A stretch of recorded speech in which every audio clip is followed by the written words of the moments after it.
నమస్తే అన్న అందరికీ నమస్కారం. కువైట్ మరియు గల్ఫ్ దేశాల మీద జరుగుతూ ఉన్న దాడుల నేపథ్యంలో కువైట్ కానీ గల్ఫ్ దేశాలు కానీ ఇరాన్ తమ పైన దాడులు చేస్తూ ఉందని చెప్పి ఐక్యరాజ్య సమితిలో పదే పదే తెలుపుతూ ఉన్నాయి. ఆ యొక్క దాడులను ఖండిస్తూ ఉన్నాయి. ఐక్యరాజ్య సమితి మనం చూసుకుంటే తాజాగా ఒక నివేదికనైతే సమర్పించడం జరిగింది. ఆ యొక్క నివేదిక పైన కువైట్ మరియు గల్ఫ్ దేశాలు ఆగ్రహం వ్యక్తం చేస్తూ ఉన్నాయి. నిజంగా ఐక్యరాజ్య సమితి కువైట్ మరియు గల్ఫ్ దేశాలకు భారీ షాక్ ఇచ్చిందని చెప్పుకోవచ్చు.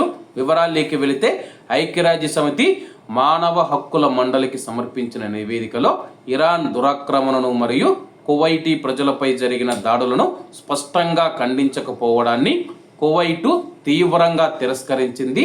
ఇరాన్లో మానవ హక్కుల పరిస్థితి పైన ఐక్యరాజ్య సమితి ప్రత్యేక ప్రతినిధి మరియు ఇరాన్ అంతర్జాతీయ వాస్తవ పరిశోధన మిషన్ జారీ చేసిన ఈ నివేదికలు ఇరాన్ దాడులను ప్రతీకార దాడులుగా పేర్కొన్నాయి. ఈ వర్ణన చట్టవిరుద్ధమైన చర్యలకు చట్టబద్ధత కల్పించే ప్రమాదం ఉందని, జవాబుదారీ తరాన్ని దెబ్బతీస్తుందని చెప్పేసి కువైట్ తెలుపుతూ ఉంది.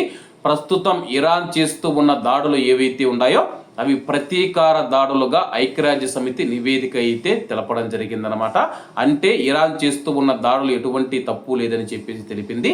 అలాగే దీనిపైన కువైట్ మరియు గల్ఫ్ దేశాలు అయితే బగ్గుమంటూ ఉన్నాయన్నమాట.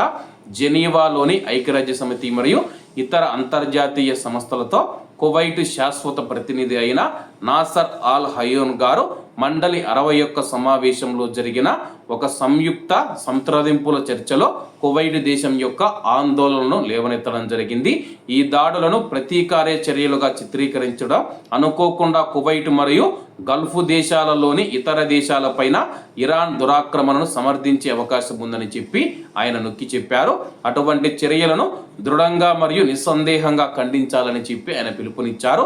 ఈ ప్రాంతంలోని ఏ దేశాన్నైనా లక్ష్యం చేసుకొని ఏ విధమైన బెదిరింపు లేదా దురాక్రమణ చర్య అయినా సామూహిక భద్రతకు దెబ్బతీస్తుంది, ప్రమాదకరమైన ఉద్రిక్తతను పెంచుతుంది మరియు అంతర్జాతీయ చట్టాన్ని ఉల్లంఘిస్తుందని చెప్పి ఆయన మరింతగా హెచ్చరించారు.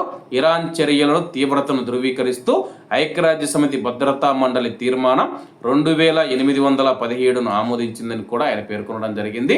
ప్రస్తుతం ఇరాన్ చేస్తూ ఉన్న దాడుల్లో ఎటువంటి తప్పు లేదు, అవి ప్రతీకార దాడులుగా ఐక్యరాజ్య సమితి పేర్కొనడంతో కువైట్ మరియు గల్ఫ్ దేశాలు అయితే ఆగ్రహిస్తూ ఉన్నాయి. ఐక్యరాజ్య సమితి ఎటువంటి సంకేతాలు ఇస్తూ ఉందని చెప్పి ఆగ్రహం వ్యక్తం చేశారు. కాబట్టి అందరూ బాగుండాలి, అందులో మనం ఉండాలి. అందరికీ నమస్తే అన్న, జై హింద్.